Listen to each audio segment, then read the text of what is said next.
Hello everyone, मैं पूनम तिवारी आप सभी स्टूडेंट्स का Hindi NCERT by Poonam Tiwari channel पर स्वागत करती हूँ। आप सभी का अभिनंदन करती हूँ, वंदन करती हूँ। उम्मीद करती हूँ कि आप सभी की पढ़ाई बहुत जबरदस्त तरीके से चल रही होगी। पढ़ते रहो, चैनल पर आते रहो और इस चैनल को जरूर शेयर करिए। और इस क्लास का पूरा बेनिफिट उठाने के लिए क्लास को आपको एंड तक देखना है, क्योंकि मैं इसमें बहुत सारे इंपॉर्टेंट क्वेश्चन बताऊंगी। हर एक क्वेश्चन के इंपॉर्टेंट पॉइंट को मैं अंडरलाइन करूंगी, जिसको आप लिखकर और बाकी आंसर, उस क्वेश्चन वैसा क्वेश्चन अगर आता है तो आपको वो पॉइंट्स ऐड करने हैं। लैंग्वेज आपकी रहेगी, आपको जैसे एक्सप्लेन करना है करिए, लेकिन वो पॉइंट को इंक्लूड कर देना। ठीक है, तो क्लास को लास्ट तक जरूर देखना। एंड हम अभी क्लास अपना स्टार्ट करते हैं। तो नौबत खाने में इबादत नामक पाठ से आपको क्या प्रेरणा मिलती है? ये क्वेश्चन इंपॉर्टेंट है। क्या प्रेरणा मिलती है, आपने क्या सीखा? तो इसमें धार्मिक सौहार्द, कला प्रेम और सरलता सादगी की प्रेरणा मिलती है। पाठ को पढ़कर हमें यह प्रेरणा मिलती है कि हम चाहे किसी भी धर्म को मानते हो, किंतु दूसरे धर्म का पूरा आदर करें। ईश्वर का जो भी रूप सामने आया है आता है, उसके सामने आप अपना माथा जरूर झुकाएं। हमें यह पाठ सीख देता है कि कलाकार अपनी कला साधना को अंतिम न माने। तो इस पाठ से आपको सीख क्या मिली कि कला साधना को अंतिम ना माने। कौन? कलाकार। वे जीवन भर अपनी कला का संस्कार करते रहे, कभी मतलब प्रैक्टिस करते रहे, रियाज करते रहे, कभी दम्भी या अभिमानी ना बने। और आपको कोई भी आर्ट आती है, इसके लिए आपको अभिमानी नहीं बनना, अपने अंदर घमंड नहीं लाना है। वे कला प्राप्ति के लिए भगवान को धन्यवाद दें करें, और ईश्वर को आप जरूर धन्यवाद करिए कि आपने मुझे ये कला दी है। यह पाठ हमें सरलता और सादगी से जीने की प्रेरणा देती है। ठीक है, तो ये इंपॉर्टेंट पॉइंट्स मार्क कर दिए, इनको आपने लिख लेना। और इसका जो आप डिस्क्रिप्शन दोगे वो आप अपने ओन वर्ड्स में दे सकते हो, लेकिन ये पॉइंट्स होने चाहिए। पुराने जमाने में हिंदू मंदिर जाति भेद से परे थी, सिद्ध कीजिए। तो काशी का विश्वनाथ मंदिर और बालाजी मंदिर हिंदुओं के प्रसिद्ध मंदिर है। आज से 100 वर्ष पहले भी वहां मुसलमान शहनाई वादक शहनाई बजाया करते थे। इससे पता चलता है कि भारतीय मंदिरों में जाति पाति की संकीर्णता नहीं थी। बिस्मिल्लाह खां को संगीत की आरंभिक प्रेरणा किससे मिली? या फिर ये क्वेश्चन ऐसे भी आ सकता है, शहनाई वादक बिस्मिल्लाह खां ने किन गायिकाओं के से क्या क्या सीखा? या फिर ये क्वेश्चन ऐसे भी पूछा जा सकता है, 3 तरीके से क्वेश्चन आएगा। जीवन में आरंभिक दिनों में संगीत के प्रति बिस्मिल्लाह खां की आसक्ति क्यों और कैसे हुई? तो बिस्मिल्लाह खां ने संगीत की वर्णमाला का पहला अक्षर रसूलन बाई और बतुलन भाई दोनों दो गायिकाओं बहनों से सीखा था। तो ये वाला आपका फर्स्ट पॉइंट है।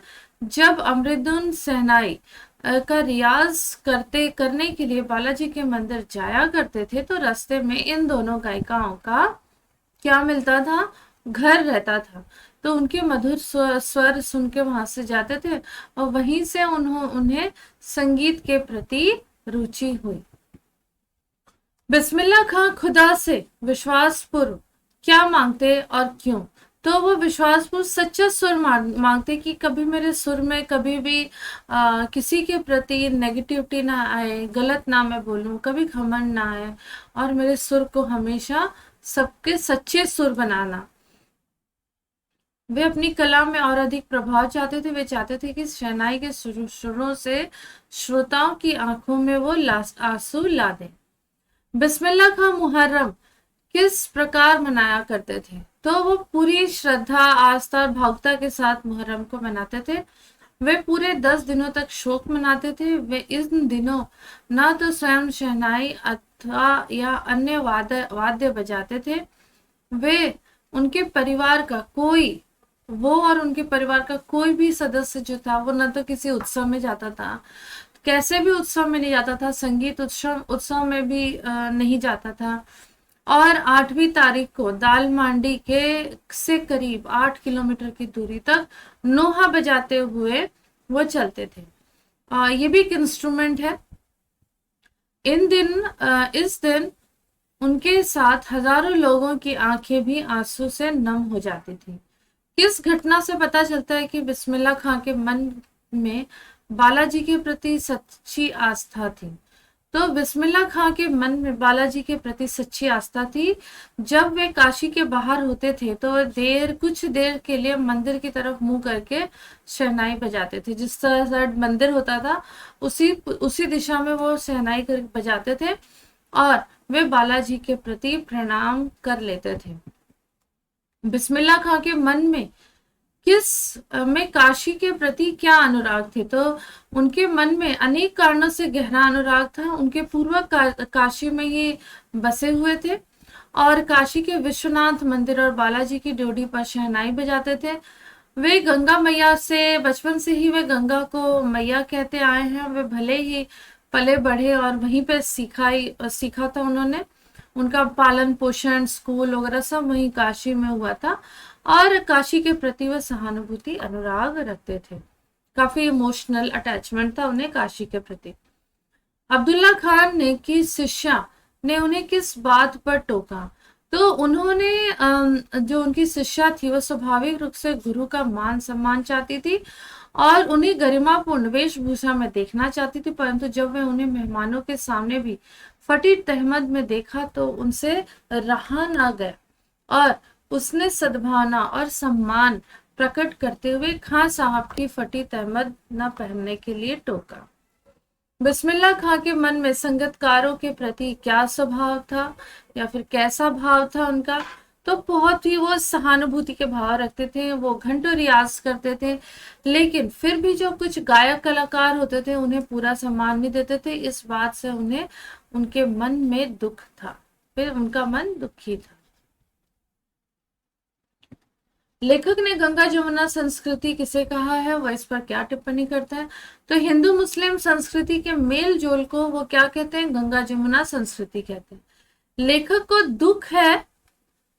को दुख है कि वह संस्कृति धीरे धीरे क्या होती जा रही है? लुप्त होते जा रही है। बिल्कुल सही बात है। और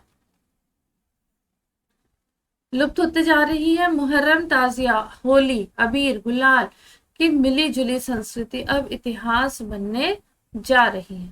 काशी की संस्कृति की दो विशेषताएं बताइए। इंपॉर्टेंट है ये वाला जो क्वेश्चन की सीरीज है ना, ये मैंने आप लोगों के लिए इंपॉर्टेंट क्वेश्चन की सीरीज ही है। ओके तो यहाँ पर है कि काशी की संस्कृति गंगा जमुना है। हिंदू और मुस्लिम दोनों संस्कृतियों का अद्भुत मेल है। यह नगर संस्कृत साहित्य की परंपराओं को बखूबी निभाता आया है। कुलसुम की देसी घी वाली दुकान में बनी कचौड़ियों को बिस्मिल्लाह खां संगीतमय कचौड़ी क्यों कहते हैं? क्योंकि वो देसी घी की खौलती कढ़ाई में कचौड़ी डालती थी और छन की आवाज आती थी और उस समय उसमें से आने वाली आवाज बिस्मिल्लाह खां को संगीतमय प्रतीत होती थी। ठीक है, तो ये आपके टेक्स्ट बुक के इंपॉर्टेंट वाले क्वेश्चन है। इसके बाद आप लोगों को एक और सीरीज रहेगी जहाँ पे इस चैप्टर से रिलेटेड शॉर्ट आंसर्स रहेंगे, तो उसे जरूर देख लेना। Okay, thank you. उम्मीद करती हूँ आप लोग को ये क्लास अच्छी लगी होगी। क्लास अच्छी लगी तो लाइक तो करो ही, साथ में से शेयर भी कर दो और मोस्ट इम्पॉर्टेंट सब्सक्राइब कर दो, क्योंकि ये चैनल को आगे आप ही बढ़ा सकते हैं और उन बच्चों तक पहुंचेगा ये चैनल जिन्हें बहुत ज़्यादा इस चैनल की इन क्लासेस की ज़रूरत है। तो हमारा एम तो वही है, तो फिर इस एम में आप सभी का सहयोग जरूरी है। Thank you so much.